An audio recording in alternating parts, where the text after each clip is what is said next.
மின் கடத்தும் பொருள். இது பத்தி யாருக்கு என்ன தெரியும்? Conductor.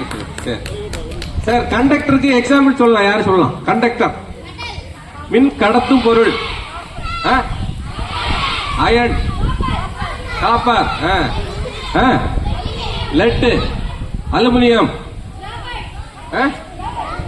ரப்பரா, graphite. Graphite. Okay, very good. அடுத்தது சரி, மின் கடத்தும் பொருள். மின் கடத்தா பொருள். பிளாஸ்டிக், புட்டு, ரப்பர். Okay okay okay. எல்லாரும் இப்ப மின் கடத்தும் பொருள் பத்தி தெரியும், மின் கடத்தா பொருள் பத்தி தெரியும். சரி, மின் கடத்தும் பொருளை மின்சாரத்துக்கு பக்கத்துல கொண்டு சென்னா என்ன நடக்கும்? கொண்டு செல்லலாமா? போகக்கூடாது. சோ எந்த